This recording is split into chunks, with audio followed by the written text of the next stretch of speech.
Hello, Ford Mustang fans in slightly deformed shape. This is Muscle Machine's, I guess, casting number one of the rebooted 164-ish Muscle Machines. They're not really close to 164, but it's listed as such. This is the 2020 Mustang GT500, and it turns out the kid did come in this lime green. I think it's called, was it Grabber Green? Or maybe that's a different model entirely. Let's see what else. Oh yeah, usually it tells you the wave. So this is series number one, and you get a hint of what else is in there. An SVT Cobra, eh? Alright, this is obviously a Chinese market one. Bought it online. And as usual, I'm going to complain about this because I feel they could have, taken this plastic and had plastic headlights and taillights instead. Granted, it wouldn't be for kids anymore. It'd be for older kids because that'd be a choking hazard. But that's just me, because the stand, if you can't screw the model to the base, it's kind of worthless, right? It'll just fall right off the base.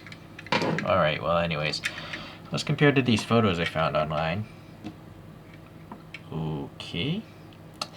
And sadly, the whole trend of black wheels. Not a fan of that, you can't really see the details so much when everything is black.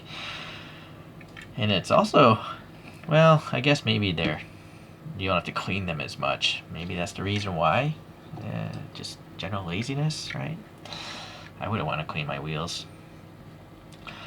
Okay, well, speaking of which, the wheels do look like the first photograph. They are quite nice. They have like a concaveness here, or a groove in the spokes, and then you can see 5 lug nut details pretty well.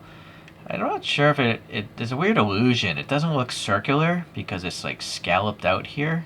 And see, because I can't get the proper light, I guess it is a circle. It just looks like it's warped because the way they molded the wheel or something. Maybe it's just me. The tires do have some curvature to them, so that's pretty nice. Alright, and then the green here is not metallic, it's just a lime green. It's quite vibrant. I think my phone is making it more vibrant though. It looks more saturated on my phone than in real life. It looks a lot lighter to my naked eyes, whereas this looks like darker and more richer in color. Okay, well, we got this tampo print here on the side, and that's quite nice and clear. There's, the door handle sticking out, but I don't know if that's a blemish. It looks like there's a dot there, but no, that's a blemish. So that's a scratch or something wrong. You have this area, which is part of the plastic base. It's kind of a nice detail, this little barge board they got in there. Considering this is not a metallic paint, it's doing a decent job of covering up the casting. I think that's why Muscle Machines has such large panel gaps. There's some of the largest panel gaps in the things I collect. But they are, pretty inexpensive, I guess. So they intend to get a lot of pieces out of their molds, apparently, having such large panel gaps. You can see the tire in the rear is much taller than the front, a la Hot Wheels. And they're also very wide. Oh, this is a new tread. Sorry, I'm going to skip to the bottom. I have never seen these treads before. I collect the ladder castings, and they have less realistic treads. So these are actually realistic, better looking than the later releases. So it's nice that it tells you what it is and what the year in particular in the car. And then here you got some more information. It's screwed together, so if you wanted to maybe paint the wheels, you could. There's no interior, though. It is a plastic base. There's some silver paint here. And then you have these giant plastic exhausts painted pretty well, I think. Maybe there's a little too much black there, but no, maybe not. Actually, no. From this view, it looks like a silver circle. So it's just cool that they're so huge, and they're pretty well recessed. Alright, so sorry, let's get back to the side here. Yeah, it's just an opaque black canopy, and it's already scratched, so that's unfortunate. Yeah, scratched. So they're just throwing these around at the factory.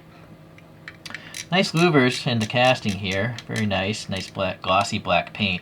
But the racing stripes are not glossy. They're like a matte finish, You can see the reflection of my LED, and then it just stops. Reflection stops, right? So it's clearly a matte finish. It's doing a very good job of absorbing the light. And then the rest of the roof is pretty glossy. Yeah, it's not perfect, but again, for the price, I think it's quite good. So I think that's cool to have that little contrast variation between the glossy and the matte. The little hood pin circles here are also matte finish. And then it is nice that they at least have the printed on graphics for the headlights, you know, kind of makes it look more realistic. A very fine mesh in the grills and the vents as well.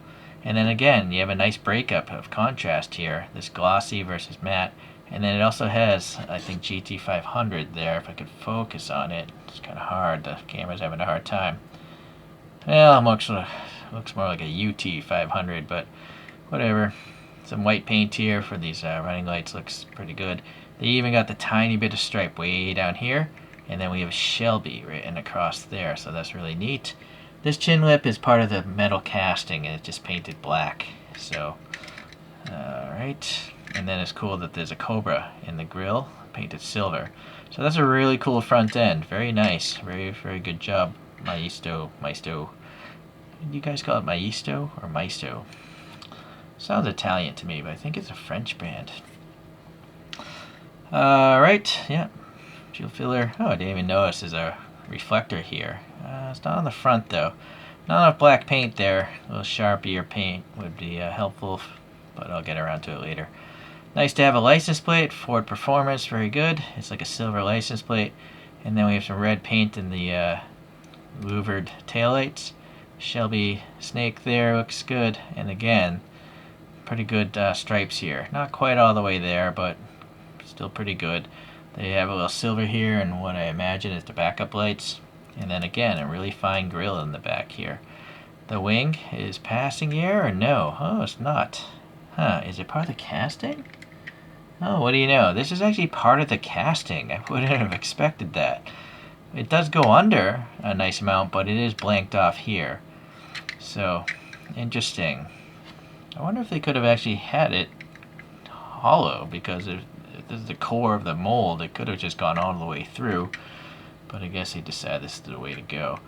So yeah, muscle machines are clearly for toys and not really scale models, because they're trying to make it all metal, at least the top part, instead of having separate pieces that would break off and become choking hazards. So, alright, well, I like how deeply sunk these things are. Oh, and by the way, these all roll really well because they are toys.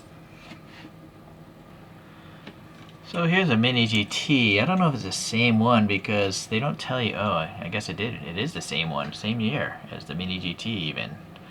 I really wish Mini GT would tell you what the model is. it's so stupid that they don't. It's just so weird, you know?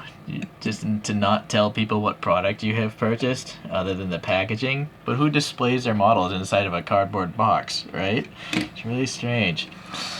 Okay, so you can see it's actually similar in length. It's just much taller and much wider, so that's, to me, not 1/64 scale.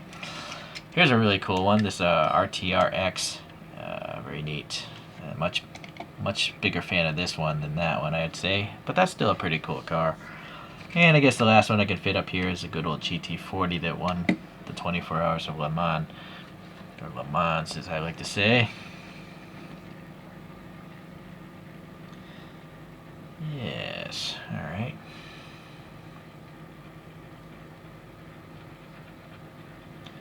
This seems much wider. That's a really wide model. Okay, let's get this thing spinning over here. If Lando Calrissian was stuck on Earth, I think he'd be driving this thing. Oh, solar spinner can't keep up with all that weight, even with the plastic base. Alright, well, it's another fine muscle machines. You just have to accept that it is a toy. You know, there's no interior, there's no brake system, and sadly the wheels are black. But since it is actually realistic to the photos, I don't feel like repainting those wheels today. Alright, I'll see you guys in the next Muscle Machines video. Thanks for checking this out.